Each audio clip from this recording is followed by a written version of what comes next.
ka sa lahat ng mga kirubin. Walang kasing pilya tulad nung nabubuhay pa siya sa lupa. Maaring wala na siyang naaalala sa nakaraan niya bilang isang tao. Pero ako, tandang-tanda ko pa rin ang lahat. Bilang kanyang Anghel de la Guardia, nasaksihan ko maging ang mga pag-iibigan ng kanyang mga magulang. Sina Arman at Melissa. Si Jonas ang dapat na makatuluyan mo. Bakit? Dahil sa pera? Kapakanan mo lang ang iniisip namin. Parang ako tuloy mo na ako iiwan eh. Pinangako ko sa'yo, kahit anong mangyari, babalikan kita. Sinubukan ko siyang kalimutan pero hindi ko pa. Siya pa rin talaga ang mahal ko. Sir, maraming paraan para mawala sa landas mo ang karibal mo. Sabihin mo lang, kung bahala.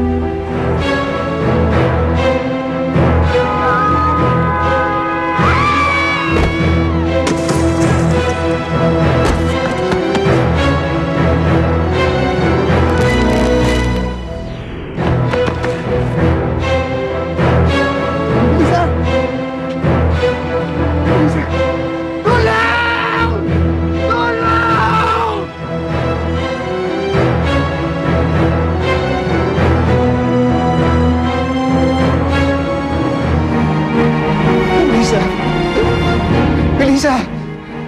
Sir, hanggang dito na lang po kayo. Hindi ko pwede kayo na asawa ko. I'm sorry, sir, pero off-limits na po kayo eh. Maghintay na lang po kayo dyan.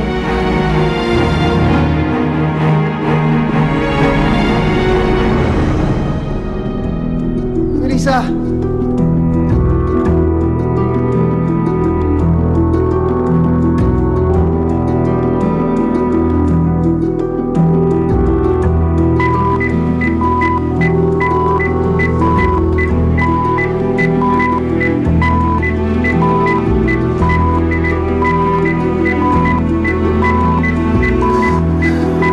Nakikiusap po ako sa inyo.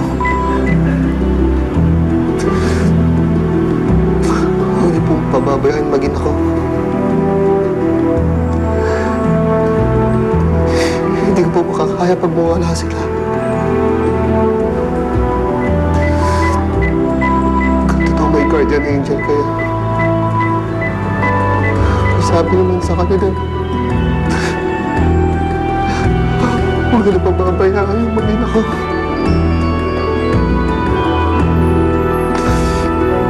Parang ako nila.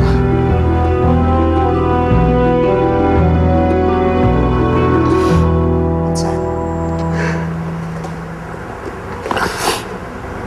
Kamusta si Melissa? Wala pang balita eh. Hindi ko alam. Mr. Santos? We are trying to keep her condition stable, pero kulang ang facilities ng ospital dito. Mas maganda, ilipat niyo siya sa Maynila sa lalong madaling panahon. Manila, Dok. We can arrange it for you, pero malaking halaga ang kakailanganin mo. I don't want to pressure you, Mr. Santos, pero kailangan ilipat sila agad. Buhay ng mag-ina mo ang nakataya dito.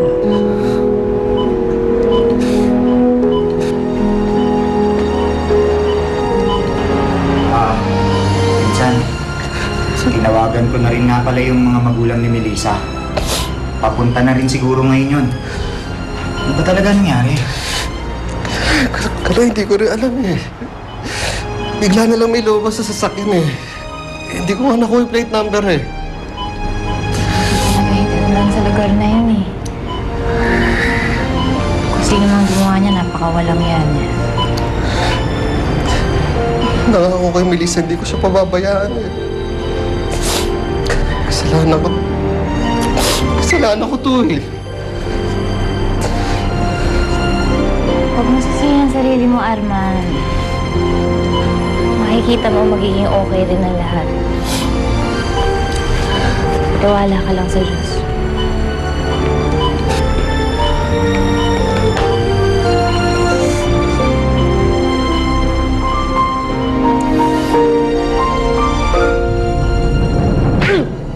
Napakatanga mo!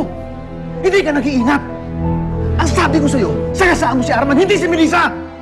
Sorry, sir. Hindi naman ako sinasadya eh. Tanga! Sir, umarang kasi yung babae, sir. Huwag mo. Umalis ka! Inutil! Alis!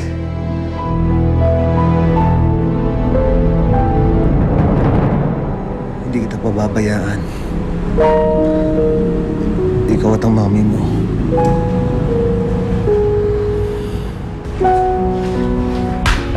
Hayop ka! Asan ka? Huwag ka mag-iskandalo dito. Ang hayop na to, may kasalanan kung bakit naghihirap ang anak ko. Aksidente ho lahat, Aliaso. Ang sabihin mo, malas ka. Sige nga sabihin mo, paano mo ipapagamot ang anak ko, ha? Ang baby niya, saan ka kukuha ng pera, ha? Gagawa po ako ng paraan. Ako bahala.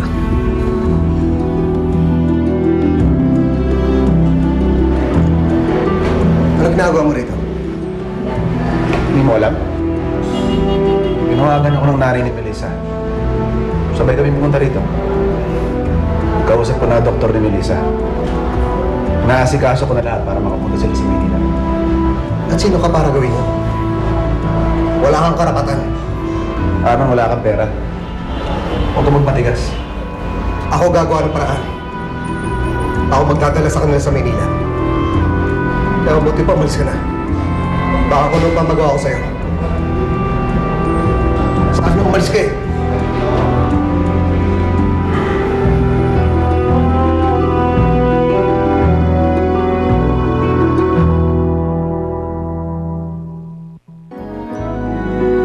Kahit mahirap ang daan, pagmamahal ang iyong liwanag. Sa bawat pag-awit may pag-ibig na taglay. Pagmamahalan, pag-ibig na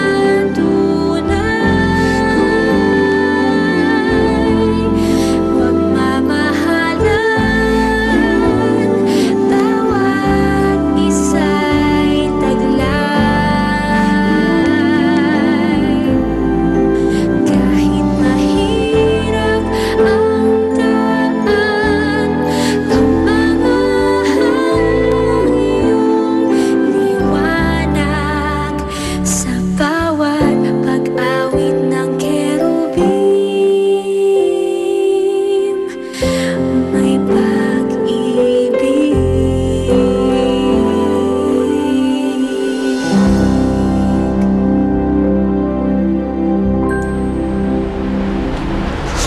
Mr. Santos, Ano nangyari? nilirevive na po ang asawa niyo as of now. Sana po makasurvive siya.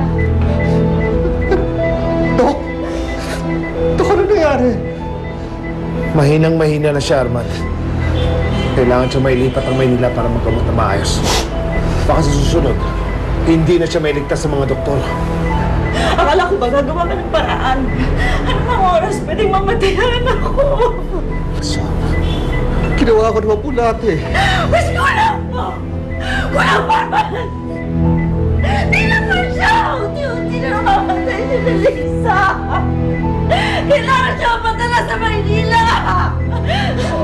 Pumilas ka, Arman! Iligtas mo anak ko!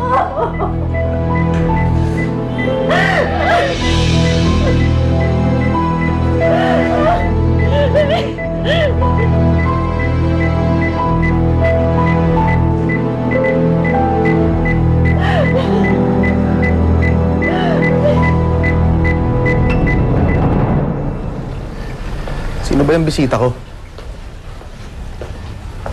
Siya po, sir.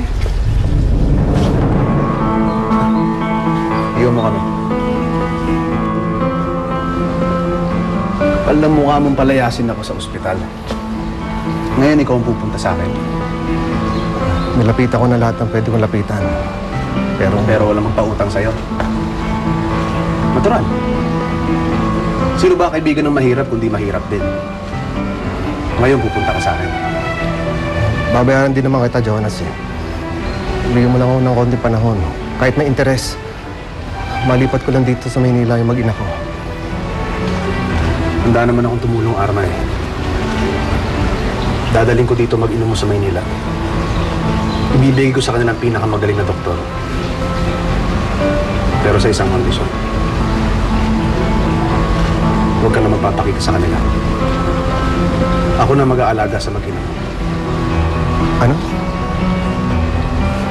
Napakahayop mo talaga. Hindi ako papayag.